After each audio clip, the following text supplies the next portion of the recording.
Okay, today our title of presentation is Wildflower Reflections, Families, Legacies, and Estate Planning.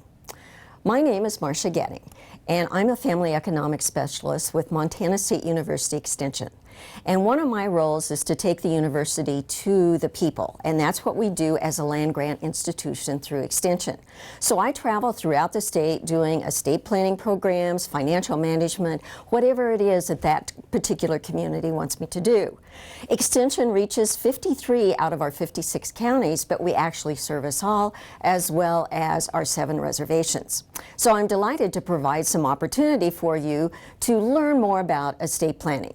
And I would like to express appreciation to the Missoula Aging Services Office, because they are the ones that invited me to do this program. AARP Montana has also been involved and very supportive. And we have the Montana Geriatric Center that's at the University of Montana. We have also your Missoula County Extension Office, but also other county extension offices that are across the state.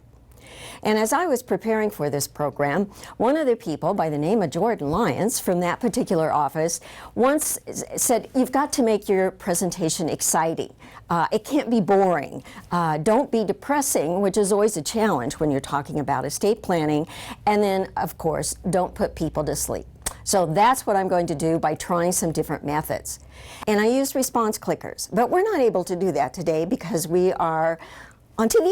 So what we're going to do is have multiple choice questions as we go along. And I think you'll see how this works once we get started. Now, here's just an example clicker question that I would ask people, because I want to get a sense, am I talking mostly to married people? Am I talking to people that have children? So I would ask you to just find yourself in this particular situation, and if you had a clicker and you were single without children, you'd press on 4. But the idea then is to help me know who I'm talking to.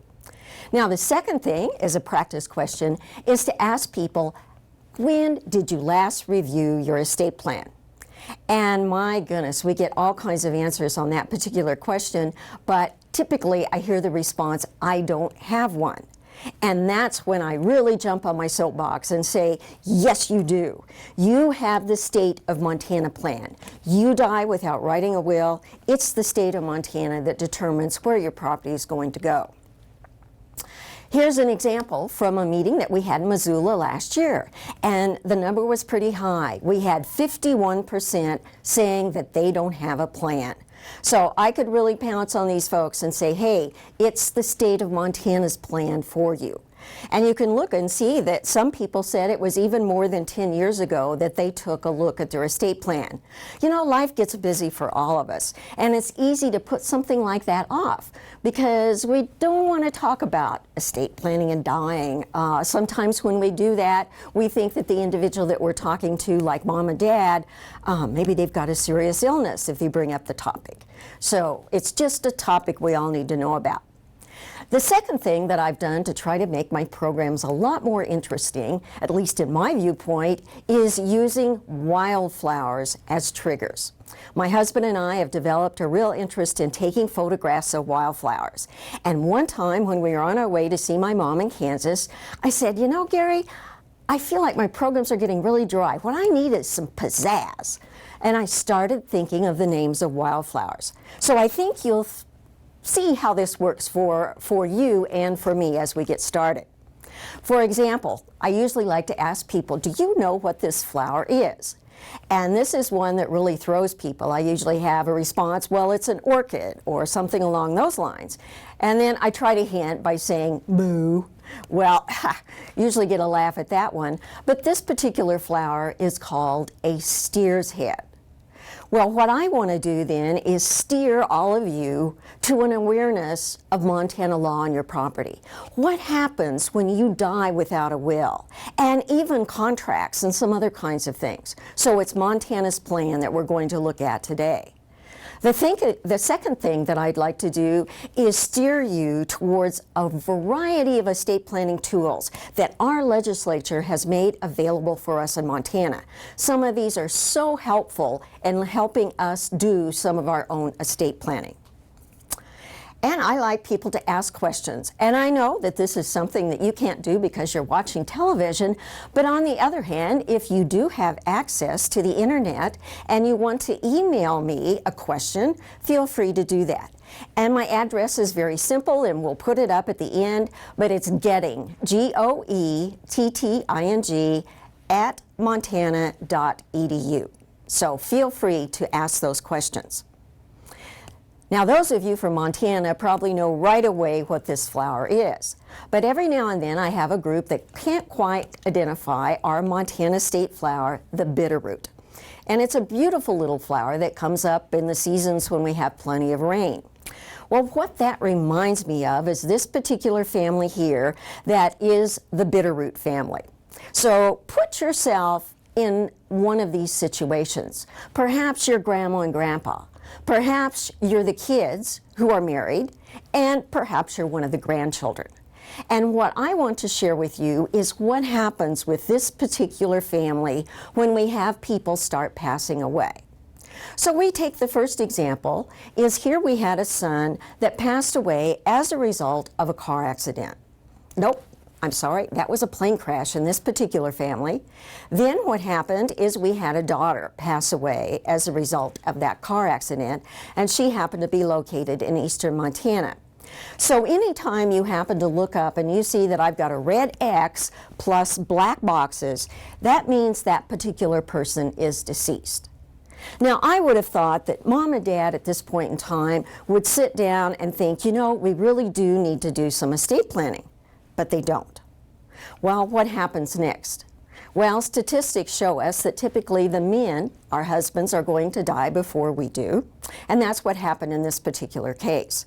So now we have mom as a single person with the individuals left that are members of her family.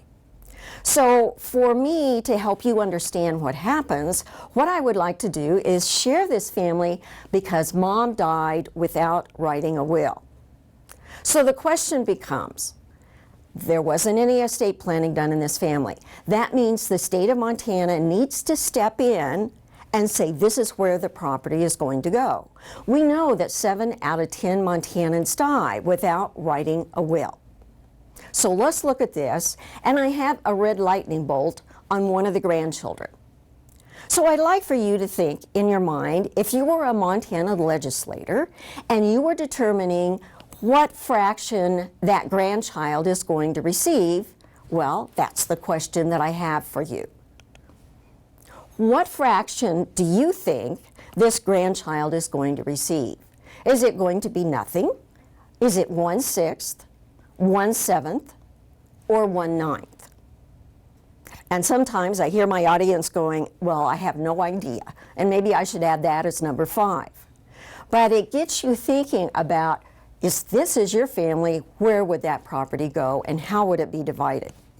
So let's take a look.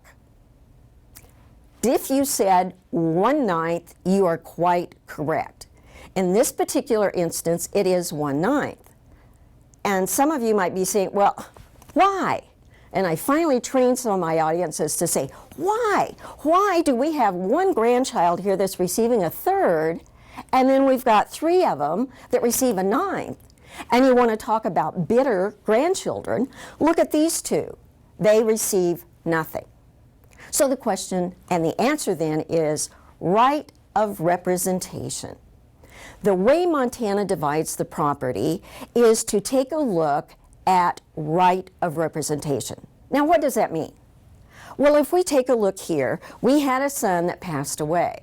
So therefore, the share doesn't go to his mom, it goes on down to this child here, and that's why that child receives 1/3. Okay, over here we've got the children that split the 1/3. So in other words, 1/3 of 1/3 is 1/9. Now I often ask people, which child would you like to be? Well, most of them say, no doubt, I'd rather be the one that gets 1/3 rather than those that receive 1/9, or worse yet, these 2 that receive nothing. And sometimes it's kind of sad because you can try to explain to these grandchildren why they didn't receive the property. It's the way Montana does it, but they're bitter because they didn't receive anything. And at one of my meetings, it was the Young Ag Couples Conference in Helena, I remember that one of the young people there said, he raised his hand and he was really wanting to share something. So I called on him and he said, you know, I would rather be the grandchild that Grandma and Grandpa are still alive. Well, at that time I was giving prizes, so I gave him a whole bunch because I thought that was one of the greatest responses that I'd ever received. And you know, I'd feel the same way if my Grandma and Grandpa were still alive. So that's right of representation. And when we looked at Missoula last year, you know, we had 50% of the people saying no. You know, they're not going to give anything to that grandchild. We had 23% that said 1/6. We had 13% that said a 1/7. And you see, in this audience that we had at the Missoula Library, only 13% got that answer right. So that's one of the keys to estate planning, because it applies to you even if you have a will. And in your will, you wrote, I want my property distributed by right of representation. So maybe that's not something you put, but your attorney did it. And if so, you need to know what that means for sure. Now here I'm just showing you another scenario. Same family, but different circumstances.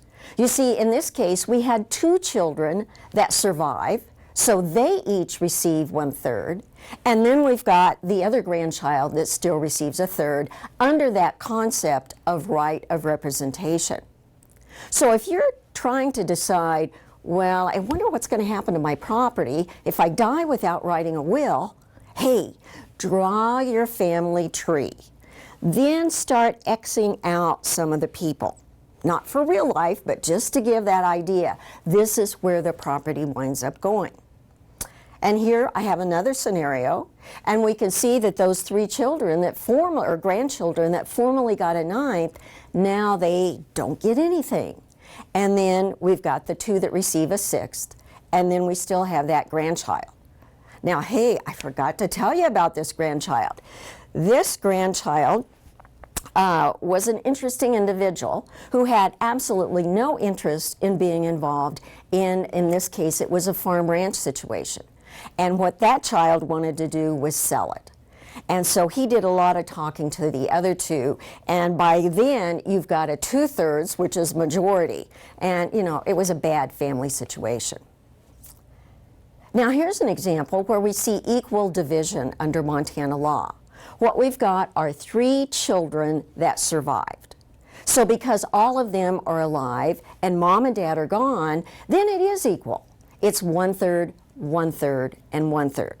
So this is what would happen if these 2 parents died without writing a will and all of their children were alive. Now it could have been mom wanted to write a will, and maybe she wanted to leave all that property to her daughter. Maybe that's the daughter that has been helping her at the end of life and allowing her to remain in her home so she doesn't have to move into a long-term care facility. You know, we may not know all the details, but maybe mom could have written a will and left it all to that daughter because that's what she wanted to do. On the other hand, maybe mom could have written a will and decided she wanted that property to go to the Missoula Aging Services organization. They have an endowment, and you could even direct how you wanted that money to be used. So those are things you can do with a will. Now let's say we have a circumstance here where all of the survivors are grandchildren. Well, that's when we get down to the per capita, almost just like we did with the 3 kids. You know, it was 1/3, 1/3, and 1/3. And in this case, because all of the children are gone, it goes directly to the grandchildren. So that is what I'd call a per capita. And those are decisions for you to make. If you don't make those decisions, the state of Montana makes them for you. And ironically, we had an estate planning series several years ago. And one of the questions we ask is, do you agree with this plan that Montana has? And we had over 85% of the people say no. So if you're one of those, that means you need to do some estate planning. So my reflection from the Bitterroot is that parents need to know the impact of right of representation on their property. Okay, that's where the Bitterroot comes in. So I hope you remember and associate right of representation with the Bitterroot that we have in Montana. Now here we have a family of larkspurs. And at one of my meetings, I had a really interesting situation because the lady asked me, do you know they're toxic? And I go, great, because I can use that phrase in my estate planning meetings from now on, because sometimes we have toxic relationships that result from lack of planning. So here's another scenario. I've got a bachelor brother over here. He's in the box in the red. And he's got 2 sisters and 2 brothers. He has nieces and nephews, and his parents are alive. Well, the way Montana is going to divide the property if parents are living is they have priority. So what this means is if we have this brother die, then that property is going up half and half. So in this case, sisters don't inherit, brothers don't, nieces and nephews. But we may have an unusual situation. We have a sister that died in 1995. We had another sister die in 1998. And then the bachelor brother died in 2010. So the question becomes, there isn't a written will, this brother didn't write one, so what is Montana going to do with that property since he didn't write the will? So we've got 2 brothers that remain and nieces and nephews. So the way that I'm going to ask that question is to use my good old red lightning again and say, the brother with the red lightning bolt. What fraction, if any, is that brother going to receive? So kind of memorize the drawing. Bachelor brother dies without a will. 2 sisters have predeceased him. So these are your choices. So you could say, well, I think I would give all. Or 1/2. How about 1/4? Or nothing. Those are your choices. So what fraction are you going to give that brother? So let's see what happens here. It's 1/4. Now I'm hoping you remembered that concept of right of representation, because that applies in this situation as well. You see, there were 4 siblings, so that meant 1/4, 1/4, and 1/4 there. So this sister's share that she would have received had she lived goes down to the niece. Now let me tell you about this niece. The niece moved to New York, actually New York City 20 years ago. And she doesn't want anything to do with us Montanans because she thinks we're all a bunch of hicks. She's Miss Hoity-toity. Okay, we've got a nephew here that receives 1/8. And why is it 1/8? What we're doing is splitting that 1/4 into 2 pieces. Okay, this nephew had been arrested for drug dealing. This other nephew, I don't like to talk about because sometimes I'll have people come up and say, is that the Anderson family? Well, you know, let's just say it's a real Montana family. So this right of representation applies. And you know, what does the niece want? Give me the money. Oh, I forgot to tell you, this is a $4 million ranch operation. Okay? And all she sees are dollar signs. She wants it sold so that she can take her money. I don't know about the guy in jail, but you can imagine the challenge with those 2 brothers trying to operate that and have this kind of issues going on. You want to talk about toxic family relationships? That's a perfect example of that. Now this is what the response was at our Missoula meeting that we had last year. And you see we had 8% that said all, we had 59% that said 1/2, and 27% got the answer right. So you see this concept of right of representation also applies to single individuals. So if we're going to go through, take a look at different scenarios in a family, we see in this case the 2 nephews do not inherit because we have the sister that gets her 4th. So that's a different situation. with right of representation. So put that in your brain and draw out your family tree. See what's going to happen to your property if you die without writing a will. We could even take it one step further and learn what the equal division would be. In this case, we've got the bachelor brother again passing away, and if these two sisters had lived, then it's 1/4, 1/4, 1/4, and 1/4. And while that is equal, it may not be an equitable situation there, because we've got 4 people involved in making decisions. Nobody's in the majority. So potentially they could spend half their time arguing, are we going to do this or that on the farm or ranch? So equal may not even be the best plan. It's so individual with that particular family. Now, the brother that died could have written a will. And in that will, he might have decided that this is the brother over here that has been helping the most with the ranch. You know, this is the guy that's really, really interested in doing it. Or if we had a downtown business situation, same thing.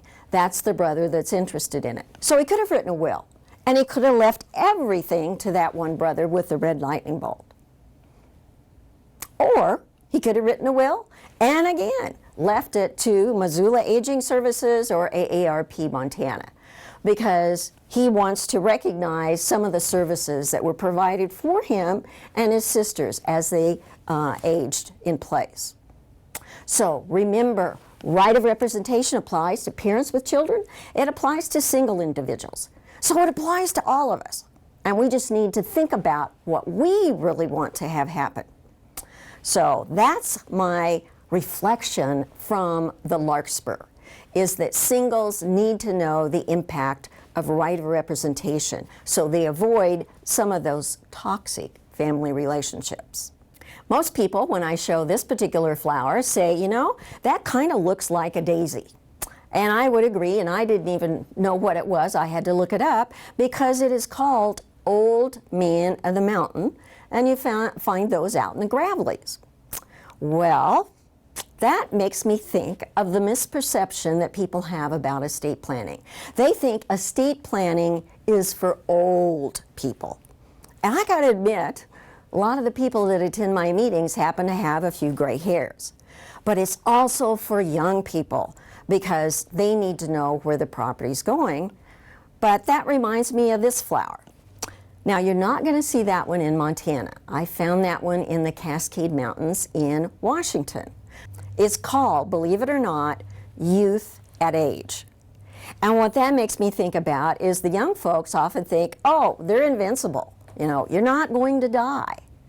Well, I even used to say, well, if I die, and it's more appropriate to say when I die. And we know that death can occur at any age. There's all kinds of things that happen. Those accidents out there on the interstate. There's accidents that happen in our farm ranch operations. Cancer. I have a very good friend that passed away from cancer, and you know, I miss her every day. So it can happen. Rock climbing in our area, people climb up those rocks and they fall down. And usually they're younger people. So one of the things that we have put together from Montanans is a Dying Without a Will website, okay? And we call it an interactive session because what it will do is on the screen ask you questions, and then you can just click yes or no to those questions. So here's just an example. Do you have one or more living children? And you check yes or no, and then you go on, and do you have living grandchildren? So there's a whole series of questions, and you know your situation better than anybody else, so you click through that, and then what we show you at the end is a drawing that may be not exactly like your situation, but similar. Okay, so instead of having 2 grandchildren, there may only be 1. But the idea then is you get a sense based on the questions that you answered where your property is going. And I'm hoping what you learn is you don't, well, maybe you'll like it, but maybe you won't. And if you don't, then that shows the need for writing a will.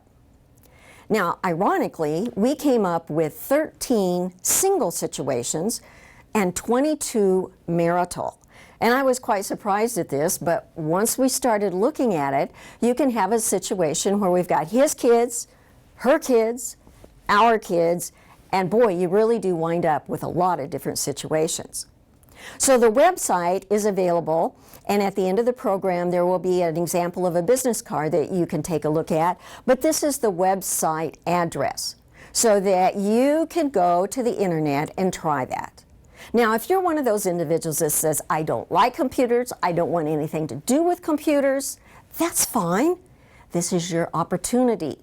How about those grandkids? They know them up one side and down the other. So have them sit beside you and do the computer part, and you can answer the questions through him or her. Now, some of you I know may live in an area where your internet service is kind of slow. And, you know, hey, that's just the reality of life at some times. So what we did was strip the website and put it on a CD. So that means you can put it in the computer and you can just go through and answer just like you have on the website.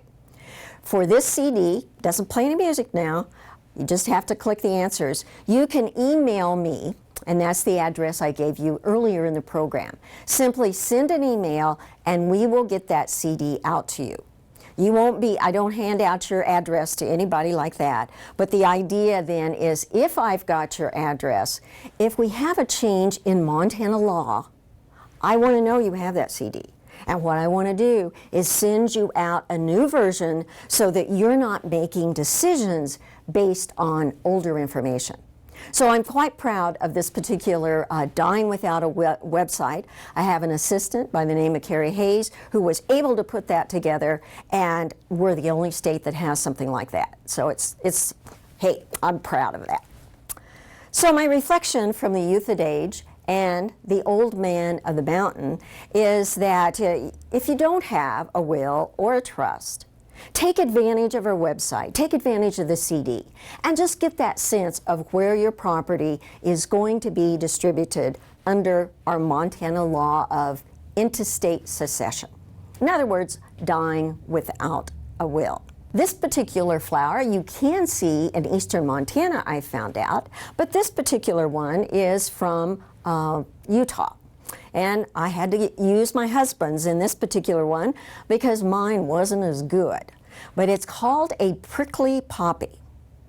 And this prickly poppy makes me think about property ownership and sometimes how we can get a little prickly on determining, are we going to have sole ownership of the house? Are we going to have joint tenancy with right of survivorship? Are we going to have tenancy in common? Or do you have your property in the name of the trust? So those are typical ways that people hold property in Montana. Now, granted, some of you listeners may be involved in business arrangements. And if so, if you had a partnership, an LLC, a corporation, some of these kinds of things, you had legal advice, and that's why you selected that particular one. But those of us with just, say, a house, maybe we didn't have that legal advice when we were doing it. So what are some of the consequences of solely owned property, joint tenancy, and tenancy in common? And I'd ask you to think about, in your situation, think of the majority of your property and how is it owned? Is it in your name only? Is it in the joint tenancy? Is it tenancy in common, or do you have some of these business arrangements? Okay, so think about your property, okay, and what we're going to look at is the results again. And what I found in Missoula last year is that 70% of the participants indicated a joint tenancy. We had only 2% that said a tenancy in common, and 26% indicated sole ownership. And that's pretty much the way it is across the state of Montana.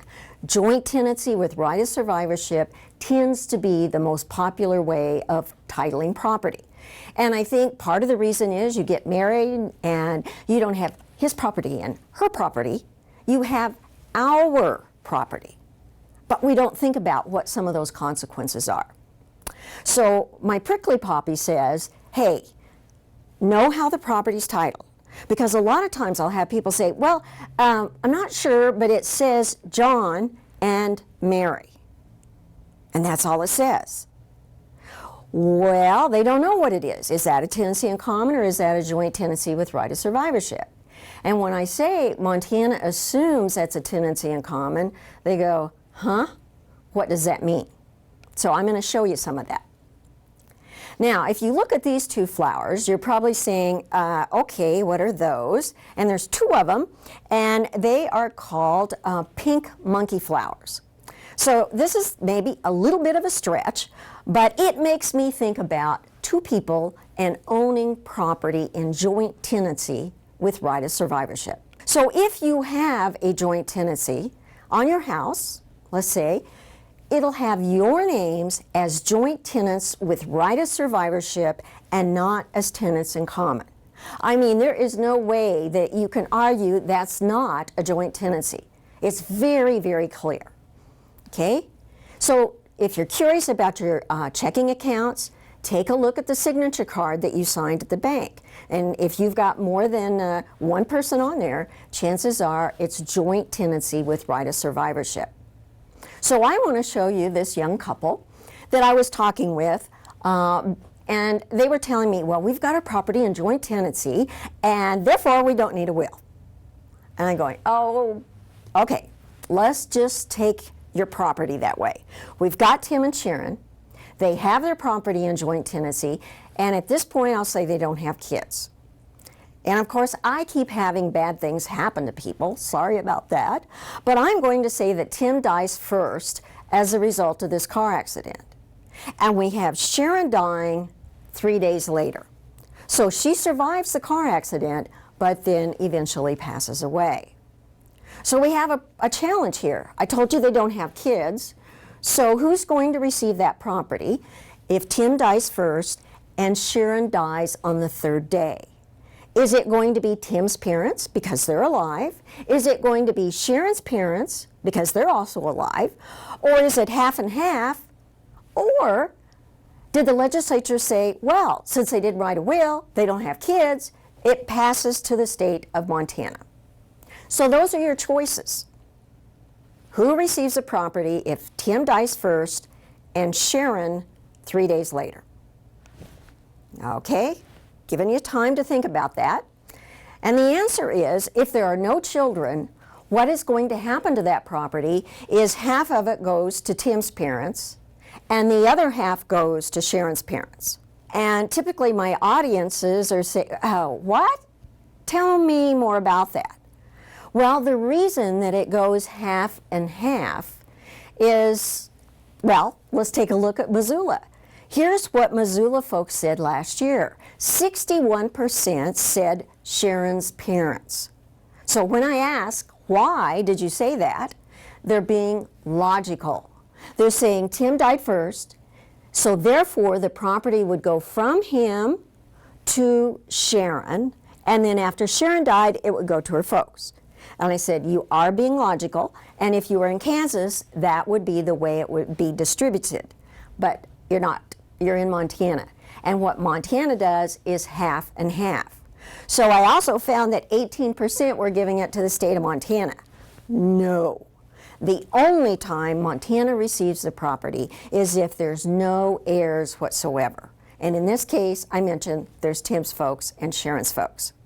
So we took a look here, and only 13% of our audience got that right. So that made me glad that we had the discussion. But here's why that property is divided like it is. Montana has a survival requirement for joint tenancy with right of survivorship property. If neither one survives the other by 120 hours, the property is split half and half. So that 120 hours is 5 days. So if neither one survives the other by 5 days, we're going to split it out. So here I've got Tim and Sharon. They're looking at me and saying, well, Marsha, what's the problem? And I think, okay, I'm going to show you. Let's take it one step further. Let's say that Tim dies first and Sharon survives until the 6th day. or as one of my participants said one time, we put Sharon on life support systems and we pull the plug on the 6th or 7th or 8th day. I told him he was evil. But that, you know, I suspect at some point in time that's going to happen. So anyway, I'm still trying to convince Tim and Sharon. So Tim dies first, Sharon dies 6 days later. Now in this case, everything's going to Sharon's folks, right? She survived the 5 days, therefore Sharon's folks get it. Oh, I forgot to tell you. Tim's folks had gifted them a farm upon their marriage. Now how much do Tim's folks get back? 0. Now, maybe Sharon's folks will give it back, but you never know that. So all of a sudden, I've got Tim and Sharon interested in writing a will, because then I use the example of Sharon dying first, Tim dying on the 6th day, and then everything that they own winds up going to Tim's folks. And Sharon likes Tim's folks, but she's saying, wait a minute, if this happens and we don't have kids, I want to make sure that my folks are cared for. So, hey, take a look at the consequences of joint tenancy. In this case, Tim's a survivor. Beyond that 120 hours, he gets it. So you see, we have potential things that can happen here, all to Tim's folks, all to Sharon's parents, or half and half, depending on who survives the longest. So what I was encouraging Tim and Sharon to do is have that will. And with the will, they can leave everything to one another. And then their second paragraph would indicate that they would want it to go to their kids when they have kids. And then the third paragraph, the attorney will put in what they want to have happen if both of them die, or the whole family dies. And you might think, oh, that never happens. Well, I'm sure I was impacted by an incident that happened in my hometown in Kansas. We had a neighbor across the street, grew up, got married, had 2 kids, got on an airplane in Liberal, Kansas, and the airplane exploded. Well, the whole family was wiped out, you know, mom, dad, and the 2 kids. And it was great to think, okay, they've got the will, and here's where the property's going. So you can exert control over that. Now, when Tim and Sharon have children, remember how we started out? So we could say what they've done is they've got these kids. Well, that gets us back to right of representation. Who is it that is surviving when Tim and Sharon up here die without writing a will? So that's when we go back to that right of representation concept. So if you're one of these, again, draw that family tree and let's see what's going to happen with that property. So my reflection from the pink monkey flower is to say, those of you that have your property in joint tenancy with right of survivorship, be aware of that 120-hour survival requirement. And you can accept that one, or when you write your will, your attorney could write in a 10-day one, 30-day, whatever it is that you want. You take control. Now I want to show you an example that happens oftentimes. When we get older, it seems like we're given the impression that we need to have somebody else's name on our property. So that's what Mom has done, but in this case, it's a checking account. She wants her daughter to help with this. Now, in this case, she has a total of 3 daughters. So what Mom has done is put this $80,000, yes, I said $80,000. What Mom has done is just put everything together. She's got $80,000 in her checking account, and she wants Susan to pay for groceries, the doctor, the pharmacy, and the newspaper, all those kinds of things. Mom is just saying, you know, Mom gets too stressed at this point paying those bills. So good old Susan is taken over on that. Now, if Mom dies, or when Mom dies, who receives that property? And you say, oh, Marsha, that's an easy one. It's going to be the daughter that has the joint tenancy. You know, and maybe Mom has talked to Susan and said, of course, you will share that with your 2 sisters, Carrie and Jane. Well, Susan has it all. And I often like to ask the clicker question with my audience, and would you believe about 90% say no, Susan is not going to share with Carrie and Jane. And I think, boy, that makes us kind of untrusting, doesn't it? But she doesn't have to. That's my point. Legally, she does not have to share that property, that $80,000, and split it 3 ways. That's a danger or a consequence of joint tenancy in this case. So the question becomes, here in Missoula, you were a little bit nicer. 57% last year said there would be the sharing, but we still had the 43 that said no. And the thing that I wanted to visit with the mom a little bit more is, what if Susan divorces? Then, she's got her name on mom's asset, and when you have a divorce, you have to include everything that you own in joint tenancy, and it doesn't mean that mom's going to lose it, but it means we have to include it in this split up value. And then what if Susan is out there and has a car accident and gets sued? Then potentially mom's asset could be at risk. So it's consequence. Well, the legislature has become aware of that kind of situation, and they came up with what we call the Montana Multiple Party Account Act. And now financial institutions allow you to make an agency designation on your checking or savings account, but there's no ownership rights in that case. So the form, just a simple version of it here, shows that you can have a multi-party account act with right of survivorship. So that's our joint tenancy. One dies, survivor receives all. Or we could have it without right of survivorship.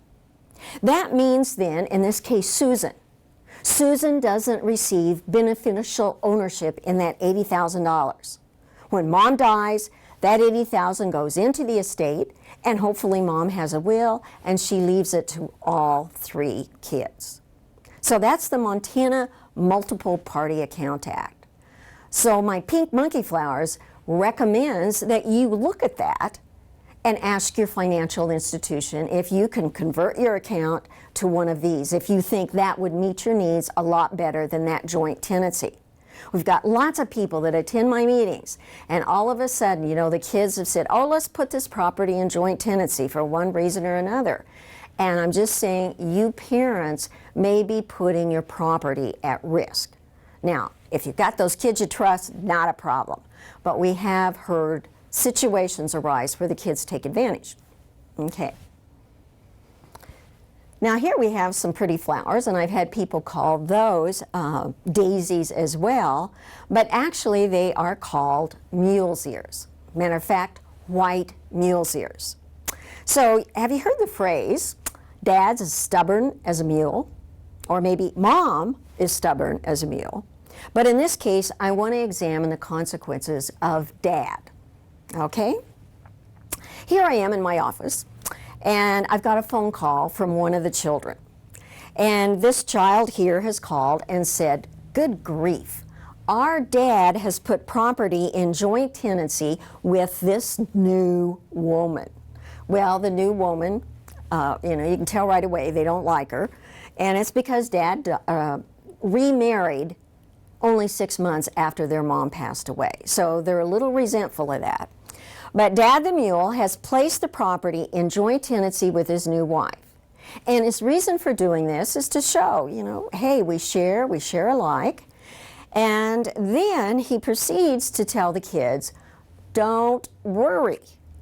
I've written a will, and in the will, I have left the ranch to you two. You are going to get the ranch. Okay. Dad the Mule dies. Will Dad's kids receive that ranch because the will was written after the joint tenancy was formed? This is a question I like to ask audiences. And what is your answer? Well, the answer is no. Okay, why? You see, the wife is the surviving joint tenant. She is going to receive all, not because she's the wife, but really because she is the surviving joint tenant. So, The husband here is being stubborn as a mule, telling his kids. So, of course, what they want me to do is call up Dad and tell him the consequences of joint tenancy. And I'm saying I can't do that. What you can do is bringing to one of my meetings that I'm going to hold in Billings later in the year. And I use this example, and maybe he'll catch on to what I'm talking about. So the wife receives it all. Now think about that. We've got this ranch going to her, and if she dies several years later, where does the property go upon her death? Aha, you guessed it. Her children split that. So you see, by the way Dad titled that property, he has disinherited his 2 kids through this process. So the 2 kids are happy. Well, I know of another situation like this where actually this wife had remarried, put the property in joint tenancy with the husband, and the new husband here receives it all. So the tragedy in this case is his kids didn't inherit that property, her kids didn't either, and the new husband is what I call the happy camper because it's contract law. Now, it might be a loose term, but just think of it as that way. It's joint tenancy with right of survivorship. He gets it all. So my advice, I guess I can't give advice because I'm not an attorney, but my reflections from the mule's ear is don't be as stubborn as a mule.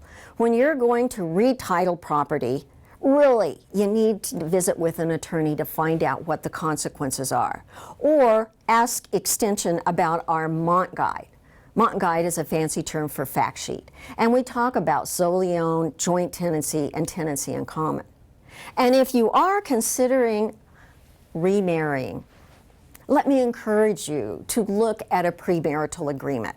Now, some people says, oh, if you're even going to discuss one of those, you just don't trust that person. And I don't agree with that. I think it's a good thing to get that conversation going so both individuals know what are their financial obligations that they've made to their family members, and make sure that if you're going to keep property separate, do so. And of course, MSU Extension has a Mont Guide, a fact sheet that would provide some information about that. Now I have one flower up here, and I'm using that to represent solely owned property. In other words, there's only one person's name on that property. Now I have some people say, oh, it's really mine, but I added my daughter's name to it. If you added your daughter's name, it's no longer solely owned. So now I want to take a look at a married couple, John and Mary, okay? And they're what I call my traditional Montana couple because all the property is titled in John's name. You know, that's kind of how we used to do it in the old days. And we do have those traditionalists that do that, but often for a good reason. In this case, this is property that John had inherited from his folks. So I'm going to say at this point in time, John and Mary don't have kids, they don't have a will, they don't see any need for one. So I'm visiting with them and I'm trying to show why they do. So here's what happens. You can guess it. I'm going to have John die as a result of a car accident. And then I'm going to have Mary survive for 3 days. And then she passes away. Now remember, I said they don't have a will, they don't have children. So the question becomes, what is going to happen with this property? Is it going to pass to John's relatives, or is it going to pass to Mary's, half and half, or the state of Montana? So think about that. Who is going to receive that property? Okay, John's relatives. And you may be saying, well, of course, it was in his name to begin with. But here's the catch. The reason here is, you look at what Missoula folks said before, is I still had 12% saying the state of Montana, so I had to go into that again. No, remember, the state of Montana only receives property if there aren't any relatives whatsoever. So we had the majority, 44%, saying it was half and half because they were remembering the old law. But the reason it's John's family is because of this. There is another 120-hour survival requirement, but in this case, Now listen to this language. An heir is treated as predeceasing the decedent. So let's put that in something we can understand. In other words, Mary, even though she survived till the 3rd day, is treated as predeceasing John. So therefore, John's relatives receive it. So as I'm visiting with John and Mary, John says, well, I think that's just fine. And I knew I had not convinced him to write a will. So we've got this 120-hour survival requirement. I said, but John, what if you die first and Mary dies on the 6th, 7th, or 8th day? And he says, I got it. You're telling me now it's going to be Mary's relatives that receive all the property. Yeah, it's Mary's relatives. All of a sudden, John and Mary both see the need for them to write a will so they can control what happens to their property instead of letting it depend on who survives the longest. Okay? Now, let's assume John and Mary live on and they have children. Then we get into that right of representation business again. They both die. Who are the survivors? And then we go down to the next level. So that takes us back to right of representation and maybe having some bitter grandchildren over here because they didn't receive anything. Then we've got some with 1/6 and 1/3.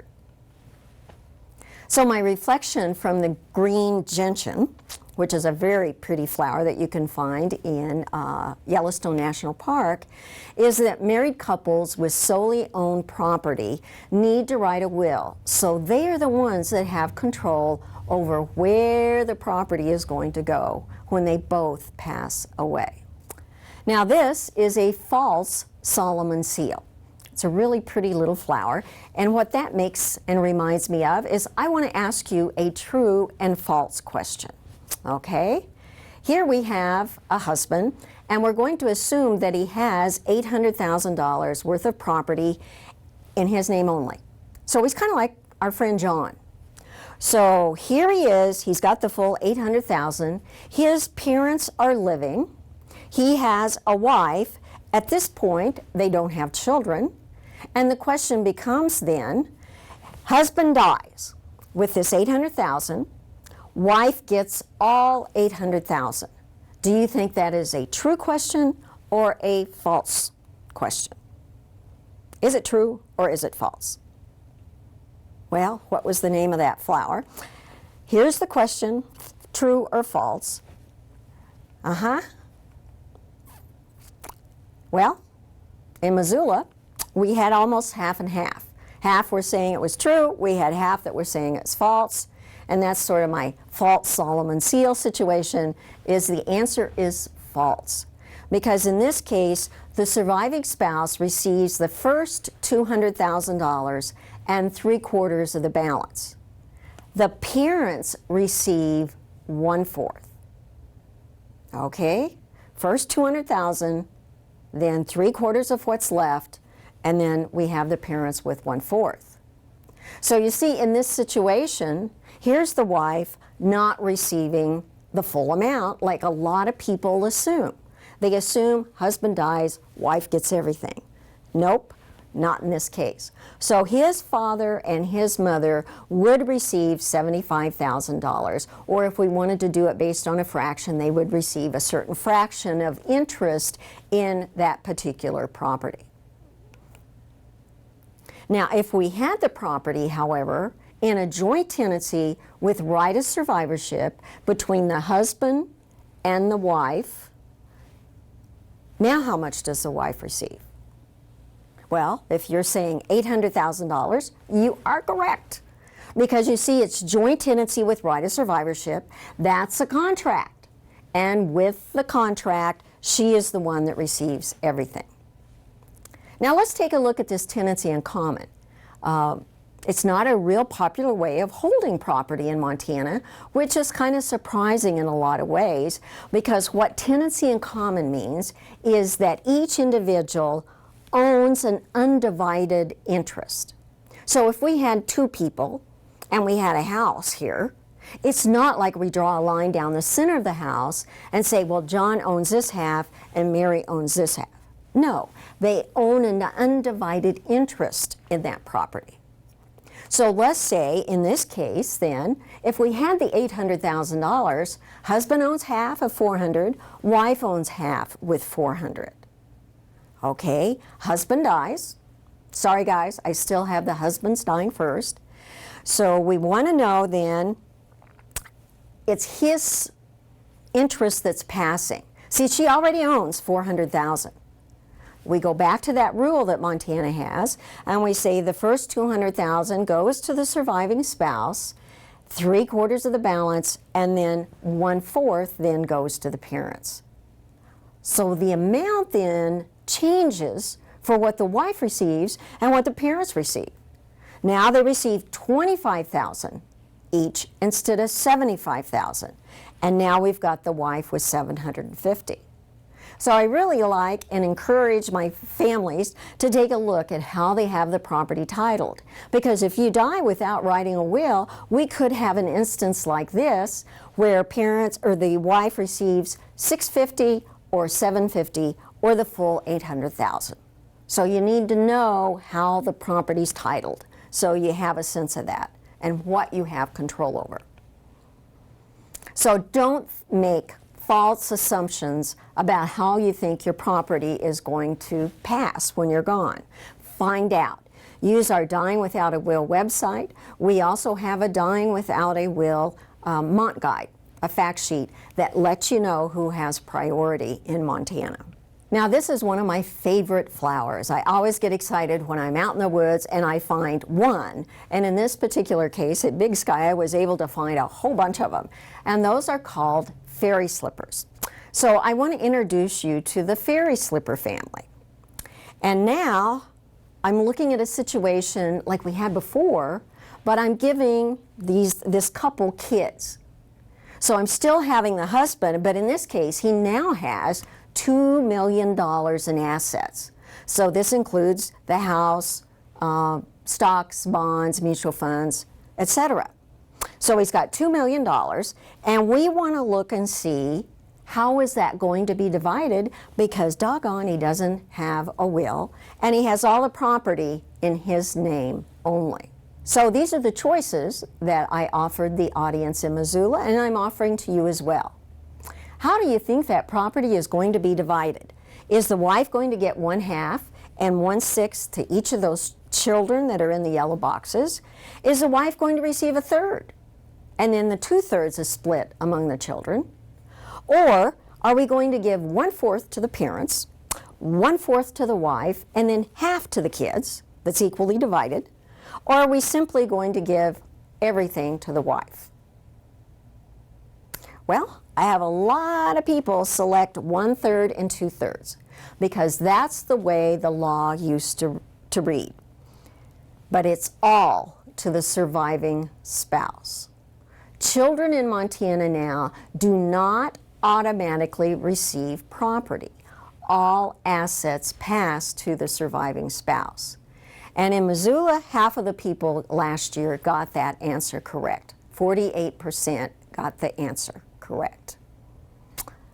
She's got the full $2 million. Okay?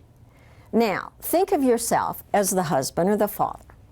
Mom has received all the property, and the reason Montana is doing that is they're assuming, of course, she is going to take care of the children.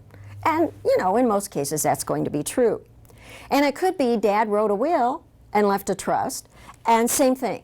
He left the full $2 million to his wife.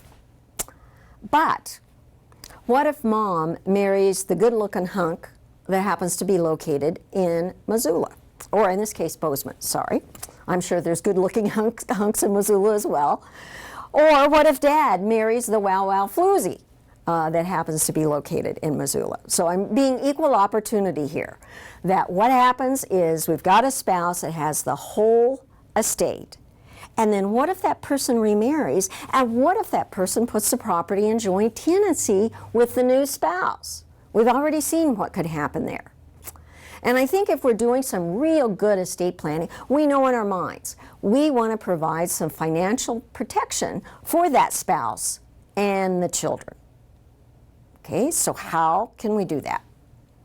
Well, you've seen this example before, but actually I'm going to use it a little bit differently because the gentleman that was attending my meeting and sharing this with me is he had a house.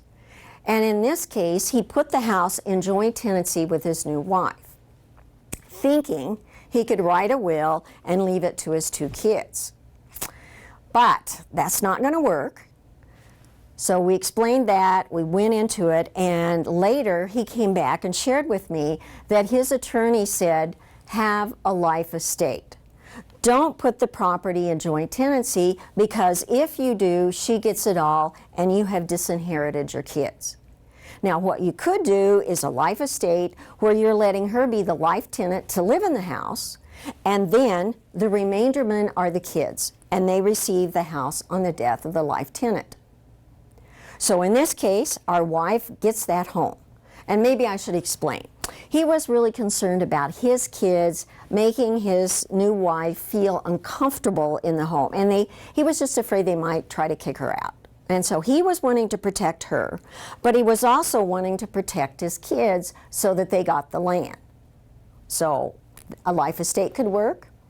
And then upon her death, the rest of the property goes down to these children who we call the remaindermen under life estate rules. So that could be an option. And then there could be a Q-tip, an AB, all these different kinds of trusts. But this one is kind of interesting to me because it's easy to remember if you say Q-tip. But if you say qualified terminal interest property trust, well, it's just an option that's out there. And the interesting thing about it is this. Let's say, for example, we've got that $2 million with the husband. He can put half of that in the Q-tip trust, okay? Now, the neat thing for those that have the objective is with this Q-tip, then, it's already predetermined that it's going to go down to the kids when she dies. So in this case, he's leaving the kids part of the property, and then when she dies, it goes to them. But the neat thing about the Q-tip as far as planning is that even if she got remarried, she can't take that property and put it in the name of a new spouse. She can't put it in joint tenancy. It's predetermined, very similar to the life estate going to the remaindermen. So this is an example of why it's important. I know we like to do our own planning, but it's really important to visit with that attorney and see what kind of recommendations the attorney would have for your individual situation. Just because the people down the road did X, Y, and Z is no reason that's what you should do, because each situation is a little bit unique. So we've got qualified residence trust. There's more trusts than you know that are out there. So ask the attorney, if you're recommending a trust, why? What are the advantages and what are the disadvantages? So be sure to ask. A trust may not be the best for your situation. So ask. That's my reflection from the fairy slippers. Now I'd like to do is steer you to a variety of useful tools that can make estate planning easier for you. And here I have a couple of yellow flowers that are called a heart-leafed arnica. And this heart-leafed arnica makes me think of a couple that's doing some heart-to-heart estate planning. So I have Bill Hart and I have Veer Hart.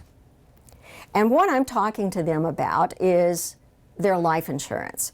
You see, Bill has a $100,000 life insurance policy. And what he has done is designated Veer, his sweetheart, as his beneficiary. Okay, so he signed the form, sent the form in to the life insurance company. Well, then later, Bill has changed his mind. He's changed his heartfelt intentions, and what he's done is written a will, and in the will he says, I hereby bequest all life insurance proceeds to my son, Chris Shelton. Uh-oh, we got a problem, don't we? Because the question becomes, who's going to receive that $100,000? Is it going to be Veer as the designated beneficiary, or is it going to be Chris? Because remember, that will was written after the beneficiary designation. So what's your answer? It is indeed Veer. Why is it Veer? She is the designated beneficiary, and this is a contract. And you can't undo a contract with a will. We got lots of people out there thinking that they can do that, and that's not true. What Bill should have done is filled out a new beneficiary designation form. And now many of those are available on the web. If you don't use computers, ask your insurance agent. Tell him or her, I want the beneficiary designation form. Make yourself a copy when you make that new one and send it in. Now in Missoula, I felt like I was making progress because at that point, 72% knew that it was Veer that received the property, in this case, the $100,000. So if Bill fills out that new beneficiary designation form and sends it in, what that does is just sort of kick out the old designation form that he had, where he was leaving Veer the $100,000 life insurance policy. So for fun, at my meetings, I like to have people read out loud, just pretend you're in the first grade, and that you can't undo a contract with a will. And feel free to say that in your situation as well, because that helps it stick in our brain. Because you can't do that. You got a contract, and you can't undo it with a will. So have a heart is what my heart-leafed arnica is saying. Review your beneficiary designations on your life insurance policies and also on your individual retirement accounts. Many of you may have opened up some of those years ago. You know, you've almost forgotten that you have them. Take a look at who you designated as your beneficiaries. And you may need to update it. You know, if you just say your children, what you want to do is name the children. Because if you name them, what they can then do is withdraw from that IRA based on their life expectancy. So you got a 40-year-old that's going to withdraw differently than a 20-year-old. And that will work to their benefit from a tax angle. Okay, we have a new flower up here for you to look at, and as you can see, I don't have the name on it. And when I found this flower, I thought, oh, this one is so pretty. I'm going to send it to a friend of my mom's who was actually very seriously ill at the time. And I thought, this will perk her up. Do you know what this flower is? It's a mountain death camas. So here I am sending what I thought was a pretty card to my best friend's mom, who is seriously ill. And I felt really bad, but at least the mom said, hey, we actually had some sheep that died as a result of this particular flower. So since we've got a death camas, what that makes me think about are pods and tods. And you may say, well, what's a pod and what's a tod? If you've got a payable on a pod, that's a payable on death designation. And this is something that you can place on your checking account, savings accounts, certificates of deposit, and even United States savings bonds. And your bank, your credit union, any kind of financial institution can do this for you. Now, what are you saying when you have a POD? You're saying, I know who I want to receive this $10,000 that's in my account. In other words, you do that, it becomes a contract, and then there is no probate of that asset. So the ownership passes directly to the beneficiary. All your beneficiary will need is an affidavit of death and a government-issued ID, and that financial institution then will turn the money over to that beneficiary. So it's something that's now available, thanks to our Montana legislature, that allows us to pass some of these kinds of things without having to go through the probate process. Now, you can have a payable on death designation on a solely owned account. So for example, I can have an account in my name, and then I could say it's POD, payable on death, to my two sisters, Debbie and Donna. So if I have $1.57 left, those two get to split it. Now, my husband can't come in and say, but wait a minute, I have priority because I'm the husband. No, this is appealable on death designation. It's a contract. They are the ones that receive it. So in other words, I don't want to mess that up by writing a will saying, oh, I want to leave it to Montana State University, because they won't get it. The POD takes priority. Now, I have a lot of married couples that say, hey, I don't need one of these. We've got our accounts in joint tenancy. And I say, just take it one more step. If you're married, you drive around together, you travel together, you do activities. It could be that both of you would be killed. If that is possible, then what we do is the POD for this situation. For example, Barb and Jack have decided that they've got that account in joint tenancy, but they're taking it one step further, and they want it POD to their 2 kids if something should happen to them, because that way that money would not have to go through the probate process. Now, those of you that have stocks, bonds, and mutual funds could do what is referred to as a transfer on death registration. Now, some of you have already done this when you got involved in the stock market or your mutual funds, etc. But Montana said at this point that they passed this law, if you're going to do business in our state, what you have to do is offer a transfer on death registration. So these are for publicly traded items, stocks, bonds, mutual funds, okay? There is no probate of the asset. Your TOD beneficiary inherits the stock, the mutual funds. And then they are the ones that decide, am I going to keep this stock or am I going to sell it? And the advantage, not of the TOD, but any time we die, everything receives a step up in basis. Now, the best way to illustrate this is to say, let's pretend I bought some stock years ago and I paid $10,000 for it. And now it's worth $1 million. Oh, wouldn't that be nice? Well, okay, this stock has increased in value to $1 million. And what that means then, when I die, that $1 million passes on to whoever I named as my TOD beneficiary. So if that beneficiary sells the stock at $1 million, there's no capital gain on that. But if they sell it later after it increases even higher, then the difference is between that high rate and the $1 million that they inherited it at. Okay? And that's something your accountant could help you with. You could even POD and TOD to charity. I looked in Missoula, and you've got a lot of marvelous places in this community that you could recognize. And you could say, well, I wanted a POD first to my spouse and then to my sister. But if both of those are not alive, I wanted to go to Missoula Aging Services as an example. And you see, we couldn't do this before. If we were going to leave some assets to charity, we either had to have a will or a trust or give some of those assets while we're alive. Well, hey, let's take advantage of PODs and TODs to be able to recognize some of those organizations that are near and dear to our hearts. So use those. Take advantage of them. The legislature has made it available to us. Just go to your friendly bank or your credit union and say, hi, I've learned that I can put a payable on death designation on my certificate of deposit, and I want to do that.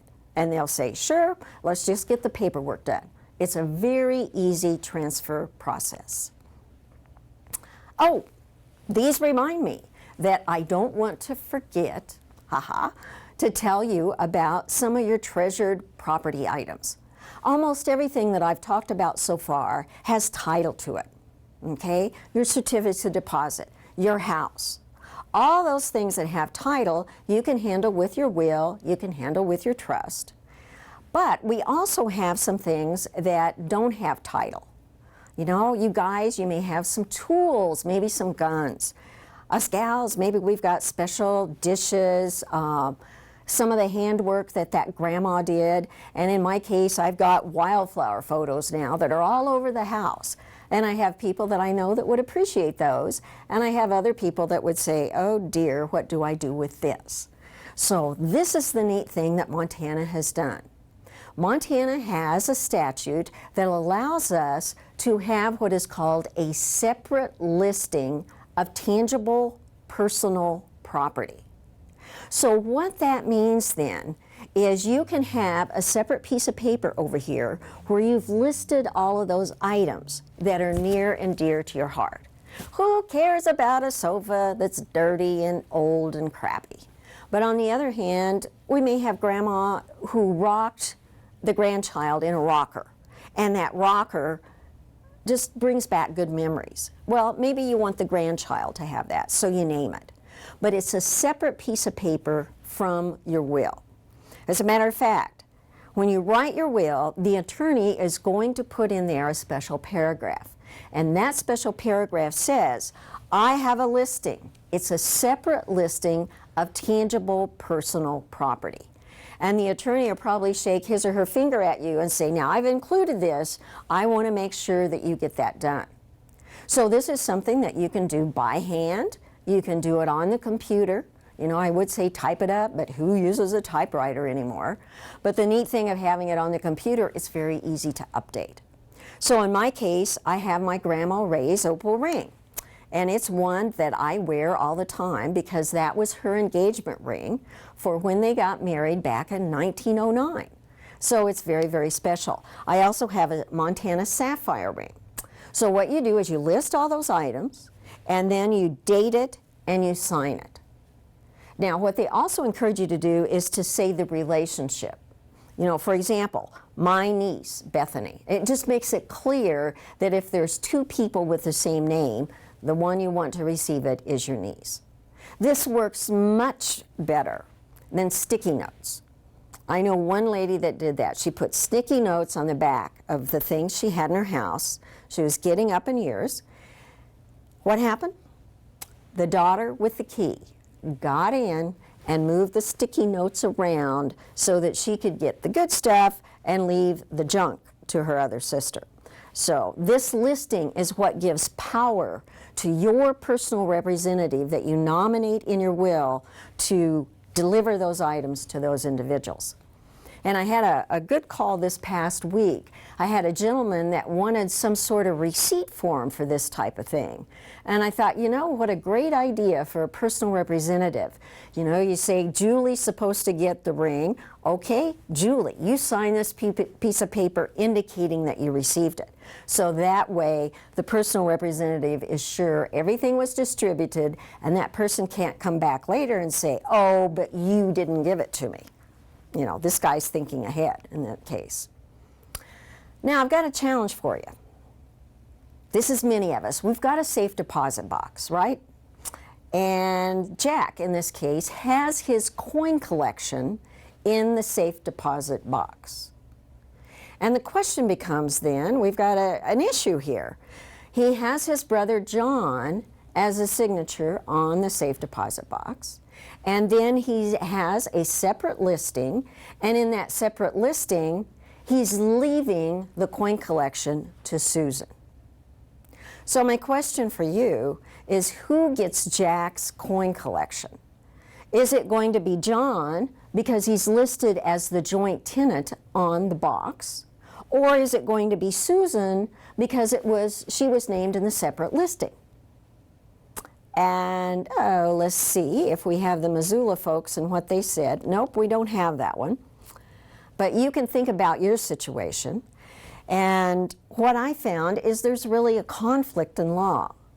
We have two statutes. One says joint tenancy, and we've got the other, the separate listing. You know, they're both legal items. So my thought is to ask you about your situation. Should you have your safe deposit box in joint tenancy if you have items in there that you're leaving to someone other than the signer? Because, I mean, that joint tenant could say, these are all mine, and then what we've got is a fight. But then it would, you know, and I have a lot of people say, oh, but you should always have your box in joint tenancy. Well, now, you don't need to, really. It's handy, but you don't want it in joint tenancy if you've got those items in there. So think that through. Yes, if it's solely owned, we may have to drill out the box, and maybe we'll pay $75 to $150 to get that done. But you might save your joint tenant a lot of hassle. Now let me tell you one story. This happened years ago when we had an inheritance tax in the state of Montana. So what this grandma wanted to do is have $600,000 in a safe deposit box. And then she had her grandson as the signer on the box. Okay, grandma passes away, grandson goes into the box, and there's nothing there. Now, what do the rest of the family members think? They think the grandson got in and took the full $600,000. Because she was thinking she's going to be sneaky and avoid a tax by doing this. Now, on the other hand, Grandma may have not even put that money in there. Maybe she was starting to exhibit signs of dementia. But the family thinks the grandkid took the money. So in a sense, she was setting up that grandchild for failure. And to this day, people think he took the money. And he's saying, I didn't take the money. So think about that for your own situation. Do you want that box in a joint tenancy or not? So don't forget, have your separate listing that goes with your will. And that's my reflection from our beautiful forget-me-nots that we have in Montana. Now here we have a blue flower that is another one of my favorites, and it's called an explorer's gentian. And you can find this Glacier Park, the Deer Lodge National Forest, but it reminds me how I want to explore a new tool that has been made available by our Montana legislature. And that tool is called a beneficiary deed. So what's a beneficiary deed?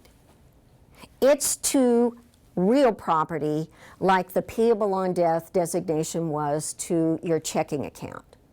You can use a beneficiary deed to convey to your grantee beneficiaries your home when you're gone, any kind of real property, and there's no probate. And your grantee beneficiary has no rights as long as you're alive. It's only effective when you die. They can't use your home, for example, as collateral for a loan. They can't sell that out from under you.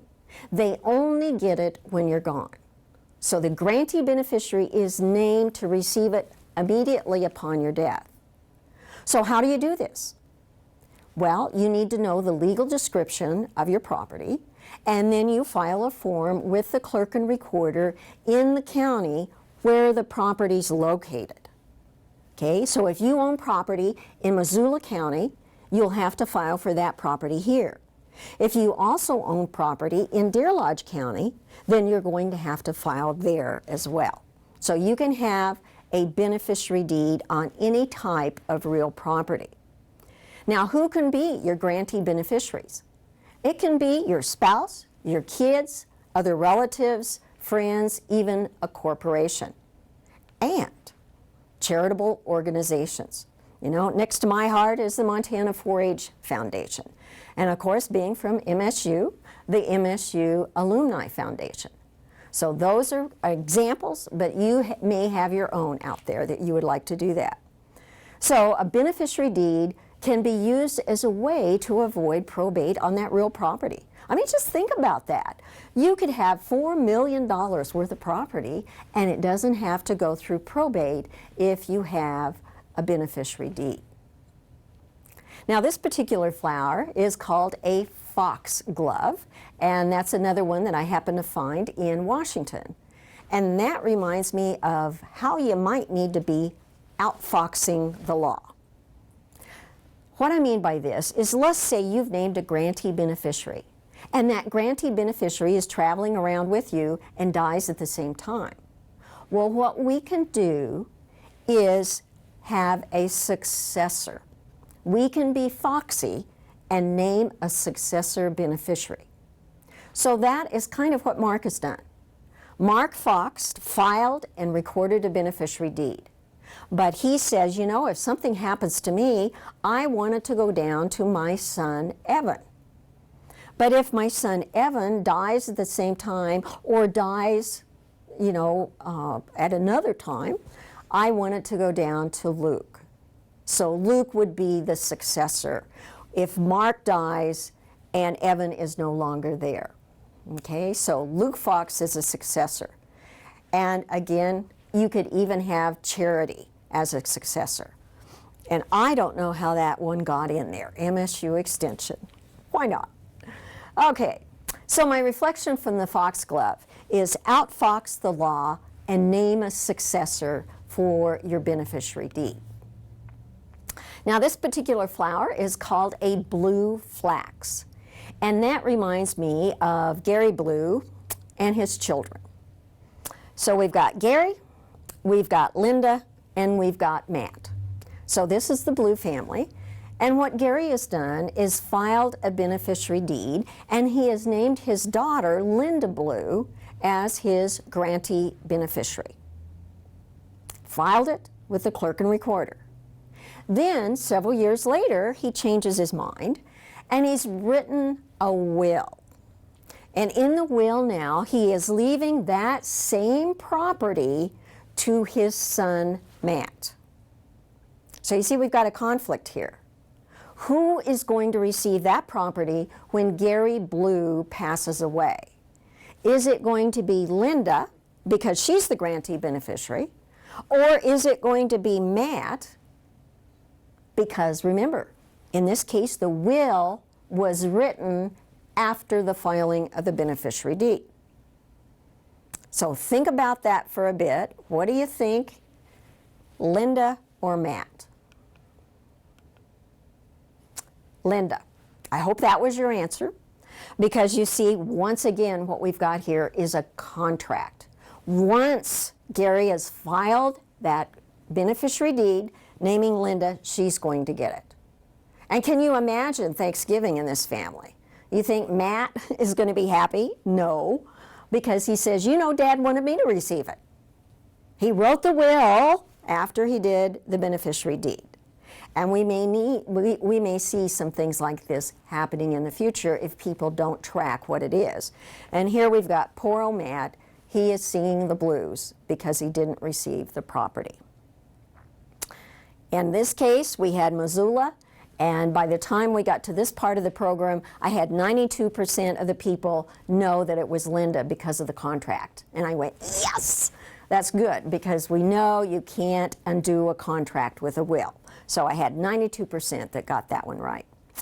Now, it could be that Gary would name the Missoula Public Library, for example, as the grantee beneficiary.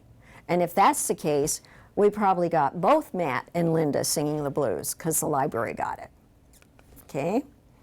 So reflection from my blue flax is you cannot undo a beneficiary deed with a will.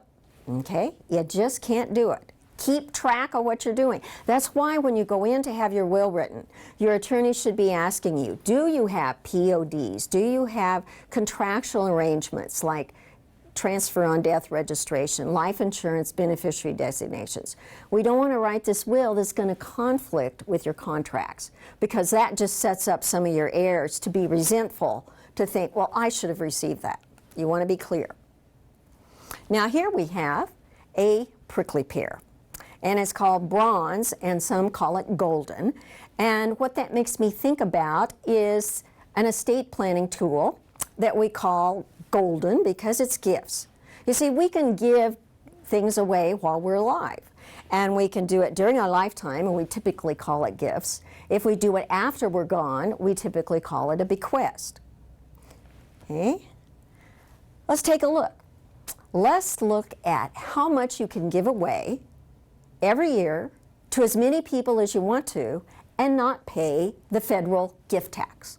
Now, we don't have in Montana a state gift tax. When I ask this question, I usually have responses that are almost all of those. But the answer is you can give $14,000 to as many people as you want to, and there's no tax involved with that. And in Missoula, we had 46% of the people that indicated that the 14%. And the rest were right at one point in time. It started out at way back in the old days of $3,000, and now it's moved all the way up to $14,000. Spouse can join in the gift, and you can then give $28,000 to as many people as you want to. So we do have some parents out there and grandparents that are able to do that type of thing. Now, I have some parents that say, or grandparents, I would like to give a gift, but they think the recipient would end up paying a tax. So if I give somebody $10,000, that they would have to pay a tax on that $10,000. No, absolutely not. That is a gift, okay? Well, I have an example here of one of the ladies that attended one of my estate planning meetings. And she talked about doing a gifting program, but what she wanted to see is what would her grandchildren do with the gift. So she was being really kind of cagey about that. So let's look and see what happened, at least with one of the kids. One of the grandchildren did this. She put $3,000 in a Montana medical care savings account. Montana medical care savings accounts are available to all of us. We can put up to $3,000 in an account. You don't have to put that many, and then you get to subtract that off your income. So she did one for herself, she did one for her husband. She put money also in an individual retirement account, and in Montana we have first-time home buyer accounts. So the granddaughter wrote a thank you note to Grandma and said, "Hey Grandma, thank you very, very much for that $14,000. Here's what I did with that money." Okay, then she had a follow-up. "Grandma, as a result of what I did with that money, my husband and I were able to save another $1,997 in taxes." Whoa.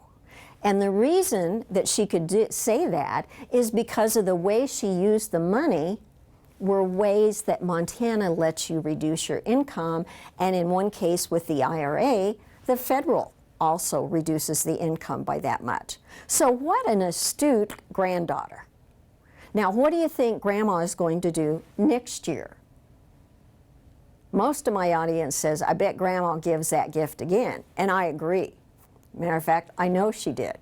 But what about the two grandchildren that didn't even acknowledge the gift?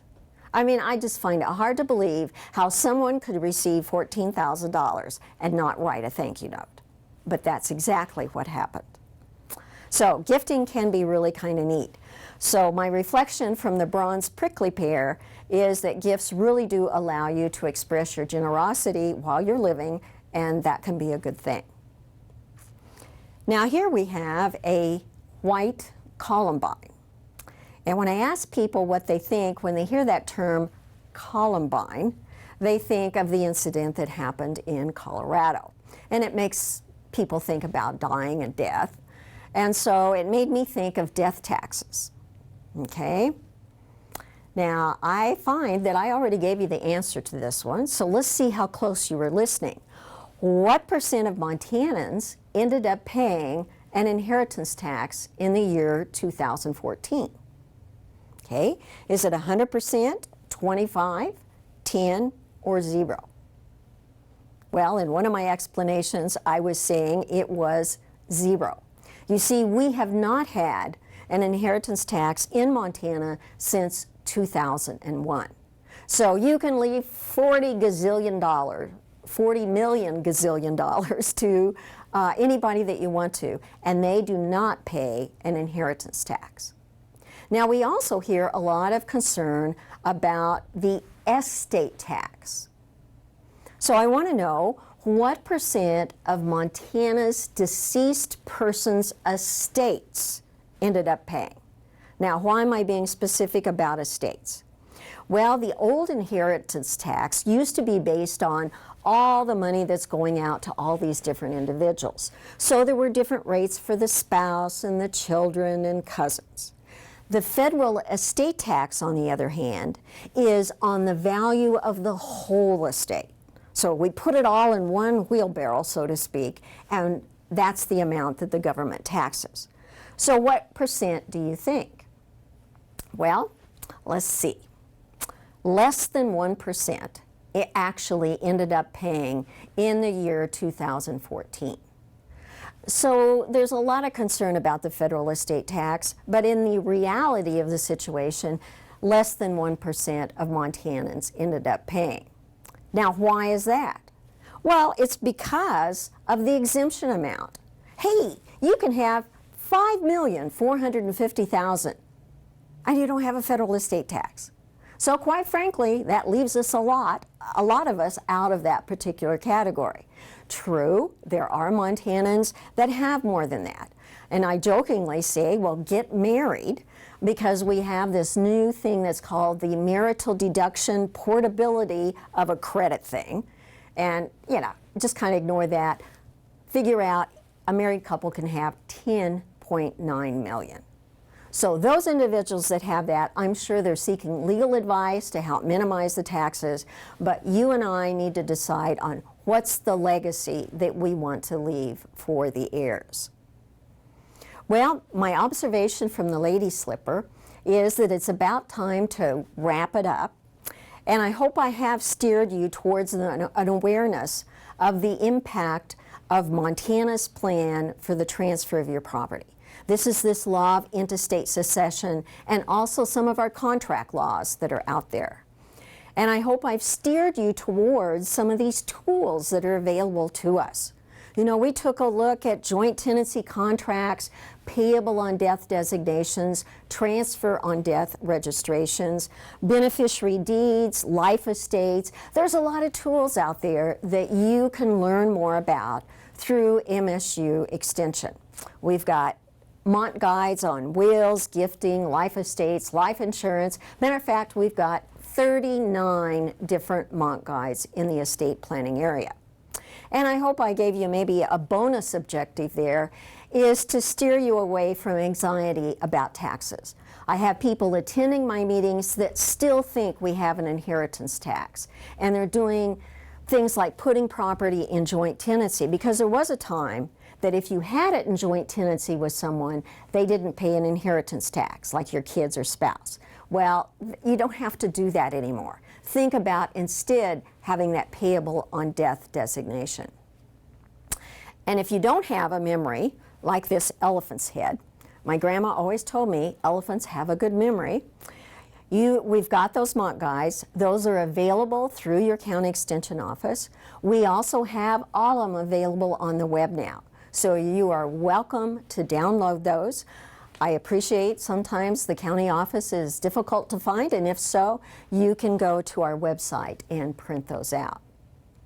Don't forget, we've got Kelly Moore here in Missoula County, for example, and she would be glad to provide you with those Mont guides.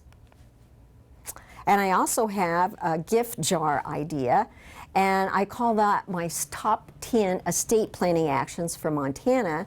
But the idea is you take a jar, you take some of that scrapbooking material, put around it, and on my website I've got 10 of these actions. And the idea is you put those actions in the jar, and that jar might make a nice anniversary gift. I was suggesting Valentine's Day, whatever. And it's to get people, it's as an excuse to get people to do some planning. And I've got a financial planner that is now making that as a gift for all of his new people that he's working with. So once again, I would like to thank the Missoula Aging Services, the Public Library, AARP, the Montana Geriatric Center at the University of Montana for this opportunity to share estate planning information with you. And don't forget, if you find you have additional questions, feel free to email me. I like to think that I'm your taxpayer dollars at work here in the state of Montana. Thank you very much for listening.